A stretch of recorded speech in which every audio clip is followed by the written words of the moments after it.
we'll get to later on today. Along with Obama. But let's, and Barack Obama yesterday, we'll get to that as well. But just the politics of this for Donald Trump are so bad, and it's not just because of the pandemic, and it's not even because of just all of the really stupid things he said from the very beginning.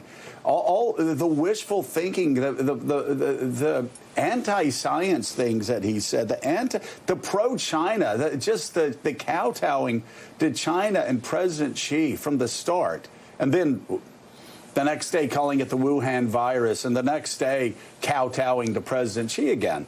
Forget all that. It's the daily briefings. I mean, I don't think the media should run the daily briefings, but it's not because I'm afraid they're helping Donald Trump. They're not news, but they're actually hurting Donald Trump day in and day out. People see Cuomo. Even lifelong Republicans tell me, they look at Cuomo and they're like, God, there's a leader. Why can't Donald Trump stop tweeting? Why can't he shut his mouth? Why can't he just do his job? Obviously, those are all rhetorical questions. He can't do it. But he's really damaging his political standing by going out every day and engaging in clownish behavior. And that's, by the way, not conservatives. You can't be conservative and support Donald Trump. Trumpists are even saying that now. Right. I mean, you think about it this way, Joe. You know you're on to something in a situation like this and criticizing Donald Trump when Lindsey Graham agrees with you. And you got someone like Lindsey Graham who never as you know, after the years when he used to criticize Trump, once Trump became president, Lindsey Graham will never, ever, ever say anything to get on the wrong side of Donald Trump. His job, his sole purpose in life is to curry favor with Donald Trump, to pump up Donald Trump and to inflate Donald Trump's ego and never say a cross word. Even Lindsey Graham is on the record now with reporters trying to send that message, you know, the SOS message with the blinking his eyes in the hostage video. He's trying to tell Donald Trump over and over again, you are screwing this up. These briefings are not working for you. You have all of your addictions. This one, the one to being on the constant spotlight, the fact that Trump, who used to stay away from that briefing room as if it was, as if it was the place that contained the kryptonite. He just never went in that briefing room. Now, once he discovered somehow he could go in there and command the stage for 2 hours a day, he's addicted to it. But even people like Lindsey Graham, is saying,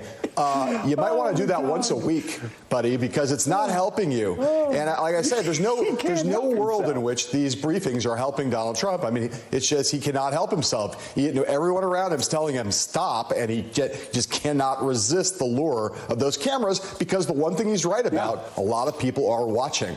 The problem is the president doesn't understand that just the fact that a lot of people are watching doesn't mean that they're not watching and laughing at you or criticizing you or angry, turning away from you in disgust. They're watching, but that's not necessarily a winning hand.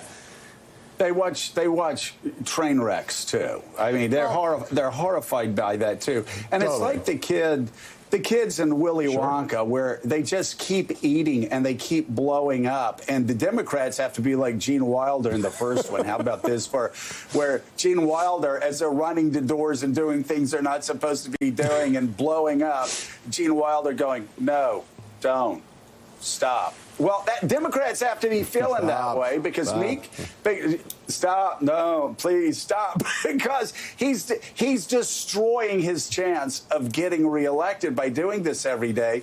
And Mika, he goes out there and he's scaring the hell out of voters every day by what he's doing.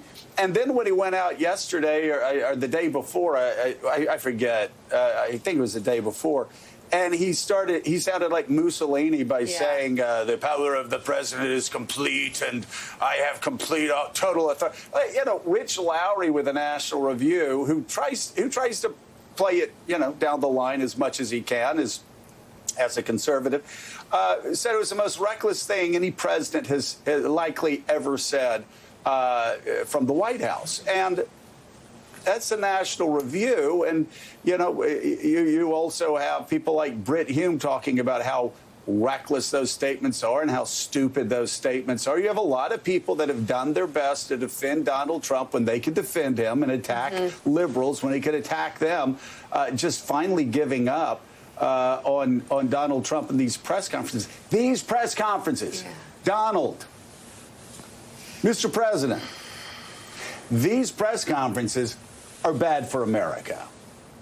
They just are. But also, they're bad, actually, for your political standing. Your polls aren't dropping because of the asinine things you said in January and February and March. They're not dropping because a pandemic has come to America. They're dropping, Mr. President, because every night you go on and you show how small you are. You show that, by your words, you're not obsessed with Americans who are dying and suffering. You're not obsessed on making Americans safe and letting them return to work. You're obsessed with yourself. About the loss of life. Yeah, but anyway. Which is something that's sorely missing It's why it's damaging him politically. Well, and I mean, you talk about Trumpists or, you know, Lindsey or Brit Hume, but I gotta think about the Trump supporter who works in a factory that is closed, whose wife might be feeling like she might have symptoms, who wants to get a test. And then they hear the president every night saying, we have more tests than any country in the world. We've done 3 million tests. But yet, when they call trying to get a test, there's no test. And they're scared. And they don't know when the next paycheck is going to come in. And they're watching these. They're not feeling like it's a clown show. They're feeling angry. They're feeling forgotten. These are Trump's people. They can feel this. They can see the lies for themselves. And President Trump continues to be eager to reopen the economy, saying yesterday that plans are close to being finalized. Even as health experts warn, he is likely moving too fast. As Joe mentioned yesterday,